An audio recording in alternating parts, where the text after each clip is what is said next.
नमस्कार। पाश्चात्य काव्य शास्त्र के अंतर्गत लॉन्गिनस के सिद्धांत। लॉन्गिनस यूनानी दार्शनिक था। इनकी रचना पेरिस्पासुस है। इसका अंग्रेजी नाम ऑन द सबलाइम है। इन्होंने अद्वैत का मत प्रस्तुत किया है। अद्वैत अभिव्यक्ति के उच्च और उत्कृष्टता का नाम है। रचना का अद्वैत की अपनी प्रबल शक्ति द्वारा पाठक को अनायास ही अपने लय में बहा लेता है। लॉन्गिनस कहता है कि अद्वैत आत्मा की महानता का प्रतिबिंब है। सच्चा अद्वैत केवल उन्हीं में प्राय है जिसकी चेतना उदात्त और विकासोन्मुख हो। अद्वैत के प्रकार महान भावों के उद्भावना की क्षमता, उदात्त विचार, अलंकार नियोजन, उत्कृष्ट भाषा, गरिमामय रचना विधान। महान भावों के उद्भावना क्षमता।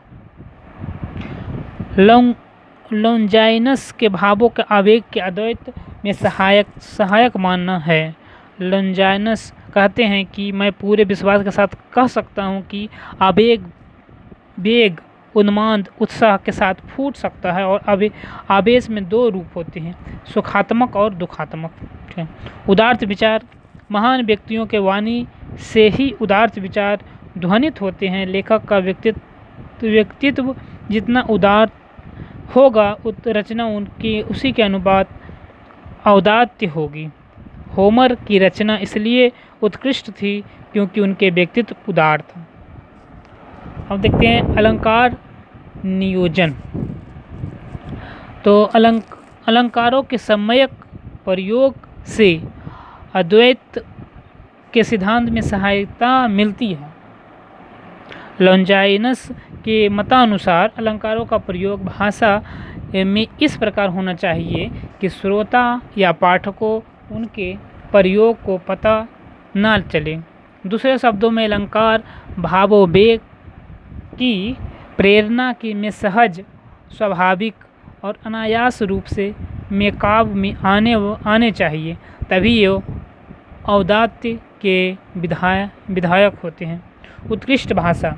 उपयुक्त भाषा चयन, उपयुक्त शब्द चयन, प्रभाव उत्पादक शब्दावली श्रोता को भावाभिभूत कर लेती है। ऐसी शब्द योजना में भाव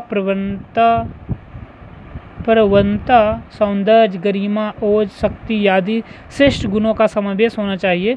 सुंदर शब्द ही सुंदर विचार को अभिव्यक्त दे पाते हैं और उस अभिव्यक्ति में गरिमा भी तभी आती है। गरिमामय भाषा ही काव्य भाषा है जो सामान्य भाषा से पृथक होती है। उपयुक्त भाषा में सुंदर शब्दावली के साथ प्रभावपूर्णता, रूपकों का सीमित प्रयोग, उपमाओं एवं उत्कृष्टियों का उचित प्रयोग होना आवश्यक है। गरिमामय रचना विधान। अद्वैत का पांचवा स्रोत है गरिमामय रचना विधान, जिसमें प्रथम स्थान सामंजस्य को दिया जाता है।